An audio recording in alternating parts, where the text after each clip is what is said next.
సంస్థ అధినేత శ్రీధర్ రెడ్డి గారు, అదేవిధంగా ఇతర మిత్రులు, ఓటమాక్కి సంబంధించిన మిత్రులు, వీరందరికీ ఈ ప్రాంతానికి సంబంధించిన మా తమ్ముళ్ళు మా చెల్లెలందరి తరఫున హృదయపూర్వకంగా వారికి కృతజ్ఞత తెలియజేస్తా ఉన్నాం.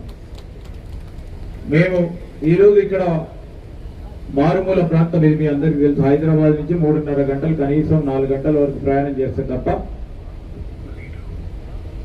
ప్రయాణం కుదరదు.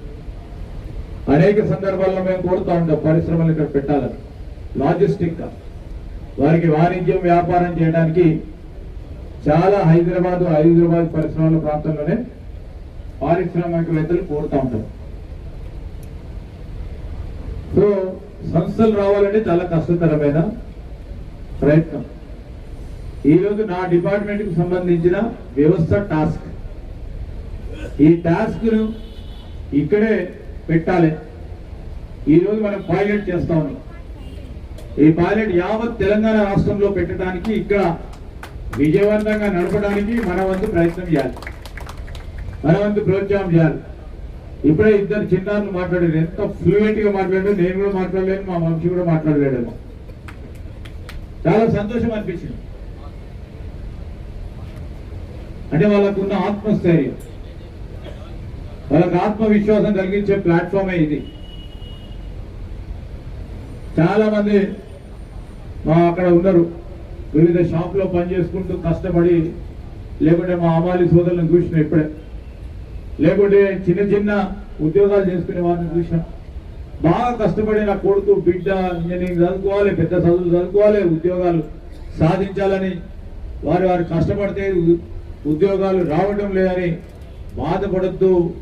మన తెలంగాణ రాష్ట్రంలో వారికి నైపుణ్యాన్ని పెంచాలి. నైపుణ్యం పెంచినప్పుడే, పరిశ్రమలు సంబంధించిన నైపుణ్యం వచ్చినప్పుడే వాళ్లకు ఉద్యోగ అవకాశాలు దొరుకుతాయి. అందుకోసమే ముఖ్యమంత్రి గారు ఈరోజు స్వయాన విద్యాశాఖ మంత్రిగా ఉన్నారు. మా ప్రభుత్వ యంత్రాంగం అంతా కూడా, మేమంతా కూడా, కాంగ్రెస్ పార్టీ ప్రభుత్వం ఈరోజు చేస్తా ఉంది నైపుణ్యాన్ని పెంచే కార్యక్రమం. నేను నిన్న ఉదాహరణ చెప్తా ఉన్నాం. $3 ట్రిలియన్ ఎకానమీని చేయాలని ముఖ్యమంత్రి గారు నిన్న సాయంకాలం పూట 6 గంటల సమయంలో రఘురామన్ మన ఆర్బీఐ గవర్నర్ చేసిండు. వారితో ఒక మీటింగ్ ఏర్పాటు చేసుకున్నాం. ఏ విధంగా పెంచాం, ఏ విధంగా మనం ఆర్థిక వ్యవస్థను ముందుకు తీసుకెళ్ళాం. ఆయన ఒకరే చెప్పారు, ముఖ్యమంత్రి గారు అడిగారు ఏ విధంగా చేయాలంటే నైపుణ్యం పెంచితే తప్ప, నైపుణ్యానికి తగ్గట్టు మనం విద్యా వ్యవస్థను ముందుకు తీసుకెళ్లి స్కిల్లింగ్ చేసి ముందుకు తీసుకెళ్లే కార్యాచరణ తీసుకుంటే రాబోయే కాలంలో మనం అనుకున్న లక్ష్యానికి చేరువలో ఉంటామని వారి సలహా సూచనలు ఇవ్వడం జరిగింది. అంటే నైపుణ్యానికి మించింది ఏది లేదు. మనం బాగా చదువుకున్నొచ్చు, ఇంజనీరింగ్ చదువుతున్నొచ్చు, నా పిల్లోడు ఇంజనీరింగ్, నా బిడ్డ ఇంజనీరింగ్ చదువుకున్నాడు. కానీ చదువుకున్న తర్వాత పరిశ్రమకు ఉపయోగపడే నైపుణ్యం లేకుంటే ఇంటర్వ్యూలకు పంపిస్తాను. నేను నగర రోజుకో 10-20 మంది వస్తుంటారు, ఫోన్ చేస్తూ ఉంటాం, పంపిస్తూ ఉంటాం. కానీ ఆ పరిశ్రమకు ఉపయోగపడే నైపుణ్యం లేకుంటే నాతో లేదు అని చెప్పలేడు, ఉండడని చెప్పలేరు. దానివల్ల ఇబ్బంది చాలా మంది కూడా మొత్తం యావత్ రాష్ట్రంలో పడతా ఉన్న సందర్భంలో నైపుణ్యం పెంచే ఒక ప్రధానమైన లక్ష్యంతో పోతా ఉన్నాం. దాంట్లోనే ఈరోజు మనం యంగ్ ఇండియా స్కిల్స్ యూనివర్సిటీ, నైపుణ్యానికి సంబంధించిన యూనివర్సిటీ తీసుకొచ్చినాం. చాలా మందికి శిక్షణ ఇస్తా ఉన్నాం. ఇంకో రాబోయే సంవత్సరం 2 సంవత్సరాల కాలంలో జిల్లా స్థాయిలో కూడా దాని సంబంధించిన శిక్షణ కేంద్రాలు తీసుకొచ్చే ప్రయత్నంలో మనం అందరం కూడా ముందుకు నడుస్తాం. అదే కార్యక్రమంలో ఈరోజు టాస్క్ తీసుకొచ్చాం. చాలా మంది తెలియకపోవచ్చు, మా మిత్రులందరూ వచ్చి మీ పిల్లలు రేపు పొద్దున రిజిస్ట్రేషన్ చేసుకున్న తర్వాత ఇప్పుడు 40-50 మంది రిజిస్ట్రేషన్ చేసుకున్న వారు ఇక్కడ శిక్షణ పొంది పెద్ద పెద్ద ఉద్యోగాలు సంపాదించారు. ఇప్పుడు దేంట్లో యూబీఎస్ అనే ప్రధానమైన సంస్థలు, ఆ చిన్నారి దేంట్లోకి ఇన్ఫోసిస్ ఇట్లాంటి ప్రధాన సంస్థల్లో ఉద్యోగం వస్తుందని కూడా ఆలోచన చేసింటారు తల్లిదండ్రులు. మీరు నిజంగానే మీ పిల్లలపై నమ్మకం ఉంచుకొని టాస్క్ పంపించిండ్రు, ట్రైనింగ్ పొందిండ్రు, వచ్చిండ్రు. ఆ తల్లిదండ్రుల చిరునవ్వే మాకు ఇంపార్టెంట్. ఆ పిల్లోడు వచ్చి నాకు ఓటేస్తాడో లేదో నాకు సంబంధం లేదు. మీరు మీ తల్లిదండ్రుల మీ జీవితాల్లో మీ కుటుంబాల్లో చిరునవ్వు చూడాలనే ఒక లక్ష్యంతో పనిచేస్తా ఉన్నాం చేస్తా ఉన్నాం. అందుకోసమే నేను మీ అందరినీ కోరుతా ఉన్నా, ఇక్కడ ఉన్న యువతి యువకులు ఎవరికి అవకాశం ఇక్కడ ఇంజనీరింగ్ చదువుకొని పాలిటెక్నిక్ చదువుకొని సాంకేతిక పరంగా ఇంకో 2 అడుగులు ముందుకేయాలి, శిక్షణ పొందాలని ఆలోచన చేస్తున్న ప్రతి ఒక్క యువతి యువకుకి శిక్షణ పొందండి. నేను తీసుకుంటా బాధ్యత. మీరు పూర్తి స్థాయిలో క్రమశిక్షణతో శిక్షణ పొందితే వారికి ఉద్యోగ అవకాశాలు కల్పించడానికి నేను కానీ మా ఎంపీ గారు కానీ మా కలెక్టర్ గారు కానీ పూర్తి స్థాయిలో బాధ్యత తీసుకుంటాం. ఇప్పుడు రెండో అంశం, ఈరోజు పుట్టి శిక్షణ కేంద్రాలను ప్రారంభోత్సవం చేసినాం. 1 సంవత్సరం నుంచి పూర్తి స్థాయిలో పుట్టి శిక్షణ కేంద్రాలను ఏర్పాటు చేసినప్పుడు చాలా మందికి నమ్మకం కుదరాలి. ఎందుకో శిక్షణ, నాకు కూడా శిక్షణ తర్వాత ఏం చేయాలి, కానీ ఆ ఇంట్లో ఉన్న మా అక్క మా చెల్లి మా అవ్వకు 2 రూపాయలు స్వతహాగా సంపాదన చేసుకోవాలి అనే ఉత్సాహం ఉన్న ఆ సోదరి మనకి అవకాశం కల్పించాలి. ఆ భాగంలోనే మంత్రి పట్టణానికి సంబంధించి ఆ రోజు మున్సిపల్ ప్రాంతంగా ఆనాటి ప్రభుత్వం మున్సిపల్ ప్రాంతంగా చేస్తే ఉపాధి హామీ మొత్తం పోయిన తర్వాత దానికి ఒక కార్యాచరణ తీసుకోవాలని ఆలోచన చేసి ఇప్పుడున్న మా చైర్మన్ గారు, పూర్వపున్న మా చైర్మన్ సోదరుమని, మా కాంగ్రెస్ పార్టీ మిత్రులందరూ కూడా ఉపాధి కల్పించాలని ఆలోచన చేస్తే ఇక్కడ శిక్షణ కేంద్రాలు ఏర్పాటు చేస్తున్నాం. మొదటగా పుట్టు శిక్షణ పొందాలి, పొందిన తర్వాత వారికి నెక్స్ట్ లెవెల్ ఆలోచన చేయాలి. నేను అధికారులతో